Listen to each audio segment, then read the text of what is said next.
Hello అండి, అందరికీ నమస్తే. నేను మీ గౌరవకృష్ణ. Welcome back to our channel wall posters. మరి రెబల్ స్టార్ ప్రభాస్ గారు, డార్లింగ్, అలాగే pan India super star Prabhas గారు so present at a time 3 సినిమాలకు సంబంధించి షూటింగ్ చేస్తున్నారు.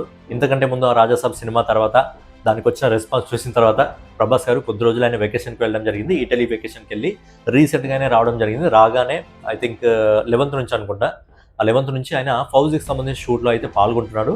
సో ఏంటంటే అట్ ఏ టైం ఆయన 3 సినిమాల షూటింగ్ జరుగుతుంది. అయితే ఉన్నప్పుడు జరుగుతుంది, ఆయన లేనప్పుడు కూడా జరిగింది. ఆయన లేనప్పుడు ఆయన ఇటలీలో ఉన్నప్పుడు కూడా ఫౌజీకి సంబంధించి, కల్కికి సంబంధించి, ఇంకా స్పిరిట్కి సంబంధించి 3 సినిమాలకు సంబంధించి షూటింగ్ జరిగింది. హీరో లేకుండా ఎలా జరిగిందంటే, హీరో లేకుండా మిగతా పాత్రలు ఎవరైతే ఉంటారో వాళ్ళకి సంబంధించి షూటింగ్ అయితే జరిగింది. ఎందుకంటే కల్కి లాంటి సినిమా ప్రజెంట్ మనకు కమల్ హాసన్ గారి క్యారెక్టర్ ఎక్కువగా ఉంటుంది సెకండ్ పార్ట్లో, కాబట్టి ఆయనకు సంబంధించి షూటింగ్ జరుగుతుంది. ఫౌజీకి సంబంధించి కొన్ని వార్ సీక్వెన్స్ సంబంధించి షూటింగ్ జరుగుతుంది. అలాగే స్పిరిట్కి సంబంధించి కూడా కొన్ని సీన్స్ అయితే జరుగుతున్నాయి. ఇదంతా మనకు తెలిసిన విషయమే. అయితే ప్రజెంట్ ఆయన వచ్చి ప్రజెంట్ ఫౌజీకి సంబంధించి షూటింగ్లో అయితే పాల్గొంటున్నాడు. అయితే ఫౌజీకి సంబంధించి షూటింగ్ అనేది ఈ మంత్ మొత్తం ఉండే అవకాశం ఉంది. ఫిబ్రవరి మొత్తం మనకు ఫౌజీకి సంబంధించి షూటింగ్లో పాల్గొంటారు. ఫౌజీకి సంబంధించి షూటింగ్ అనేది ప్రజెంట్ రామోజీ ఫిలిం సిటీలో చాలా పెద్ద సెట్లు వేసి వార్ సంబంధించిన సీక్వెన్స్ ఒకటి ఉందంట. సో దానికి సంబంధించి షూటింగ్ అయితే జరుగుతుంది. ఈ షూటింగ్ అయిపోయిన తర్వాత నెక్స్ట్ ప్రభాస్ గారు కల్కికి సంబంధించిన షూటింగ్లో పాల్గొంటారు. అక్కడ కూడా ప్రభాస్ గారిది పెద్ద షెడ్యూల్ ఏం లేదు, చిన్న షెడ్యూల్ మాత్రమే ఉందంట. దాదాపు ఒక 3 నెలల పాటు, అంటే ఒక 60 నుంచి 80 రోజుల మధ్య పూర్తిగా కమల్ హాసన్ గారి క్యారెక్టర్కి సంబంధించి షూటే ఎక్కువగా ఉందంట. సో ఏంటంటే పార్ట్ 2లో మన అందరికీ తెలిసిన విషయమే, కమల్ హాసన్ గారి క్యారెక్టర్ ఖచ్చితంగా ఎక్కువ ఉంటుంది. ఏంటంటే మన ప్రభాస్ గారి క్యారెక్టర్ అనేది కొంచెం చిన్నగా, అంటే క్యారెక్టర్ అంటే షెడ్యూల్ అనేది కొంచెం చిన్నగానే ఉందంట. ఇక తర్వాత స్పిరిట్, ఎందుకంటే ఇప్పుడు ఆయన రాజాసాబ్ తర్వాత డైరెక్ట్గా తీసుకొచ్చే మూవీ ఏదంటే స్పిరిట్ని తీసుకొద్దాం అనుకుంటున్నాను. ఎందుకంటే రాజాసాబ్ రెస్పాన్స్ ఏ విధంగా ఉందో మనకు తెలుసు. సో అక్కడ నుంచి మళ్ళీ అదిరిపోయే కంబ్యాక్ ఇవ్వాలి, అదిరిపోయే కంబ్యాక్ని తీసుకొచ్చి డైరెక్టర్ ప్రజెంట్ ఎవరైనా ఉన్నారంటే ఎవరిని అడిగిన చెప్తారు, ఈ 3 సినిమాల్లో మీరు ఫస్ట్ ఏ సినిమాలు చూడాలనుకుంటారంటే కళ్ళు మూసుకొని స్పిరిట్ సినిమా పేరే చెప్తారు. అందుకే నెక్స్ట్ స్పిరిట్ని తీసుకొస్తున్నారు. సో సందీప్ రెడ్డి వంగ ఖచ్చితంగా స్పిరిట్ సంబంధించిన షూటింగ్ ఒకసారి మొదలైందా నాకు తెలిసి మార్చ్ ఏప్రిల్ నుంచి సినిమాకి సంబంధించి షూటింగ్ స్టార్ట్ అయ్యే అవకాశం ఉంది. సో ఏప్రిల్లో ఈ సినిమా షూటింగ్ స్టార్ట్ అయిందా, ఏప్రిల్, మే, జూన్, జూలై, నాకు తెలిసి జూలై, ఆగస్ట్ ఆ టైం కల్లా సినిమాకి సంబంధించిన స్పిరిట్ సంబంధించి షూటింగ్ కంప్లీట్గా షూటింగ్ అయిపోతుంది. సందీప్ రెడ్డి వంగ ఎక్కువ టైం తీసుకోడు, మహా అంటే 3 నెలలు 4 నెలలు, అంతకంటే ఎక్కువగా ప్రభాస్ని ఇబ్బంది పెట్టాడు, తొందరగా బయటకు వదిలేస్తాడు మిగతా సినిమా షూటింగ్కి. బట్ తనకేది కావాలో తనైతే ఖచ్చితంగా 100 రోజుల్లో ఈజీగా తీసేసుకుంటాడు. తనకేం కావాలి, తనని ఎలా చూపించాలి, ప్రభాస్ గారి ఫ్యాన్స్కి ఏం కావాలి అనేది సందీప్ రెడ్డి వంగకి తెలుసు. కాబట్టి మహా అంటే 100 రోజుల కంటే ఎక్కువ తీసుకోడు. కాబట్టి స్పిరిట్ మూవీ 25వ సినిమాగా అయితే మన ముందుకు రాబోతుంది ప్రభాస్ గారిది. అది రాజాసాబ్ లాంటి డిజాస్టర్ మూవీ తర్వాత ఒక అదిరిపోయే కంబ్యాక్ మూవీ రాబోతున్నాడు మన డైనోసార్. సో ఇంకోటి ఏంటంటే, ఈ స్పిరిట్ మూవీ పక్కన పెడితే ఫౌజీకి సంబంధించి, ఇంకా కల్కికి సంబంధించి కూడా కొన్ని అప్డేట్స్ గురించి మాట్లాడుకున్నట్టయితే ముందు కల్కి సినిమాకి సంబంధించి మాట్లాడుకుందాం. కల్కి సినిమా పార్ట్ 2 అనేది, దీనికి సంబంధించిన రైట్స్ ఆల్రెడీ ఓవర్సీస్ మార్కెట్లో సేల్ అయ్యని చెప్పి కొన్ని వార్తలు అయితే వస్తున్నాయి. కానీ సినిమా రిలీజ్ కావడానికి ఇంకొక షూటింగ్ ఇంకా పూర్తిగా కంప్లీట్ కాలేదు. సంవత్సరం నడుంది. ఇంకా ఇంత తొందరగా రైట్స్ని తీసుకుంటారని నేనైతే అనుకోవట్లేదు, ఇంత ఫాస్ట్గా, అది ఓవర్సీస్ మార్కెట్లో. కానీ ఏదైతే రీసెంట్గా టాక్సిక్ సిటీకి సంబంధించి రైట్స్ తీసుకోవడం జరిగిందో పార్ట్స్ డిస్ట్రిబ్యూషన్ సంస్థ, అదే సంస్థ దాదాపు 120 కోట్లకు పైగా చెల్లించి ఈ హక్కుల్ని సొంతం చేసుకుంది, డిస్ట్రిబ్యూటర్ రైట్స్ని తీసుకుంది అని అంటున్నారు. బట్ ఇంత ఫాస్ట్గా తీసుకుంటుంది అని చెప్పి పర్సనల్గా నానైతే అనుకోవట్లేదు. మరి తీసుకుందా లేదా అనేది నిజంగా అయితే అఫీషియల్గా బయటకు అయితే కన్ఫర్మేషన్ అయితే కాలేదు. ఇక నెక్స్ట్ వచ్చేసి సాయి పల్లవ్ గారు సినిమాలో ఆఫీషియల్ అంటే ఆఫీషియల్ ఇన్ఫర్మేషన్ అయితే వచ్చింది. సో దీపికాని రిప్లేస్ చేస్తూ సాయి పల్లవ్ గారు ఈ సినిమా నటించడం జరుగుతుంది. ఇక నెక్స్ట్ వచ్చేసి కల్కి పార్ట్ 2కి సంబంధించిన రిలీజ్ డేట్ ఎప్పుడు, ఈ రిలీజ్ డేట్ గురించి మాట్లాడుకునే ముందుగా ఫౌజీకి సంబంధించిన రిలీజ్ డేట్ గురించి మాట్లాడుకోలేదు. బేసిక్గా ఫౌజీ మూవీకి సంబంధించిన రిలీజ్ ఏదైతే ఉందో అది ఇదే ఇయర్లో దసరా టైంలో చేస్తామని చెప్పి అనుకుంటున్నారు. బట్ ఏంటంటే దసరా టైంలో ఈ సినిమాకి సంబంధించి వచ్చే అవకాశం లేదు, ఫౌజీ సినిమా రిలీజ్ అయ్యే అవకాశం లేదు. ఎందుకు అంటే కూడా బేసిక్గా ఇంతకుముందు ఫౌజీ మనకు తెలిసిన ఇన్ఫర్మేషన్ ప్రకారం 2 పార్ట్లలో వస్తుంది అని చెప్పి మనం అనుకోవడం జరిగింది. 2 పార్ట్లలో ఈ సినిమాని తీస్తున్నారు. మొదటి పార్ట్ అయిపోయిన తర్వాత పార్ట్ మళ్ళీ తర్వాత షూటింగ్ అవుతుంది.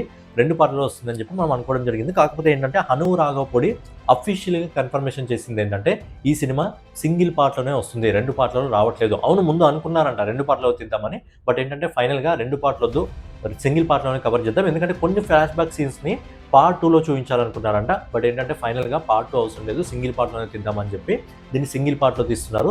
కాకపోతే డ్యూరేషన్ అనేది కొద్దిగా పెద్దగా ఉంటుందంట, 3 నుంచి 3.5 గంటల పాటు ఉంటుందంట. సో ఈ సినిమాని ఈ ఇయర్ అనుకున్నారు. బట్ ఏంటంటే ఇప్పుడు ఇంత హడావిడిగా సింగిల్ పార్టే కాబట్టి అంత హడావిడిగా రిలీజ్ చేయాల్సిన అవసరం లేదు. కాబట్టి ఈ సినిమా షూటింగ్ని స్పిరిట్ సినిమా షూటింగ్ అయిపోయిన తర్వాత చాలా మెల్లగా నిదానంగా చేసినా సరే ఈ సినిమా 2027 ఇండిపెండెన్స్ డేని టార్గెట్ చేసుకొని వస్తుంది. ఆల్రెడీ మనకు 2027 మార్చ్ 5న స్పిరిట్ వస్తుంది.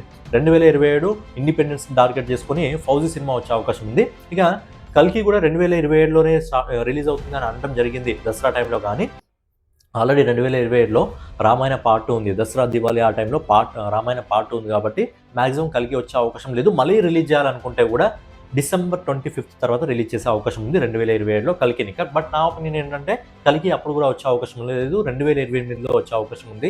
2028లో ఇప్పటివరకు మనకు తెలిసినంత వరకు పాన్ ఇండియా సినిమాలు ఏమి కూడా మనకు తెలిసినంత వరకు ఉన్నాయి. బట్ ఏం వస్తాయనేది మనకు తెలియదు. మనకు తెలిసింది ఓవరాల్గా 2026, 2027 మాత్రమే తెలుసు. బట్ 2028 గురించి తెలియదు కాబట్టి వస్తే నెక్స్ట్ ఇయర్ 2027లో March 5న మనకు స్పిరిట్ వస్తుంది. ఇండిపెండెంట్ టార్గెట్ చేసుకుని ఫౌజీ వస్తుంది. కావాలనుకుంటే వైజయంతి మూవీ మేకర్స్ కావాలనుకుంటే డిసెంబర్లో రిలీజ్ చేసే అవకాశం ఉంది 2027 ఎండింగ్లో. లేదు అంటే నెక్స్ట్ ఇయర్ 2028 షిఫ్ట్ అయ్యే అవకాశం ఉంది. సో ప్రభాస్ గారి మూవీస్ లిస్ట్ ఇది. అయితే ఇంకోటి ఏంటంటే ప్రభాస్ గారికి ఇక్కడ మళ్ళీ ఒక సెంటిమెంట్ ఏంటంటే ఆయన రీసెంట్గా కూడా మనం మాట్లాడుకోవడం జరిగింది.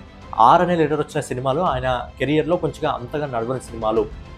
ఆర్ అనే లెటర్ సంబంధించిన రాఘవేంద్ర కానివ్వండి, రాజాసాబ్ కానివ్వండి, రాధేశ్యామ్ కానివ్వండి, ఆర్ అనే లెటర్ వచ్చిన సినిమాలు ఆయనకు సెంటిమెంట్ బాగా వర్కౌట్ కాలేదు అని చెప్పి మనం ఏ విధంగా మాట్లాడుకోవడం జరిగిందో, బాహుబలి తర్వాత ఆయనకు ఇండివిజువల్గా వచ్చిన సినిమాలు అంత కనెక్టివిటీ కాలేదు. అంటే అంత విజయాన్ని అందుకున్న విజయాన్ని సాధించలేదు.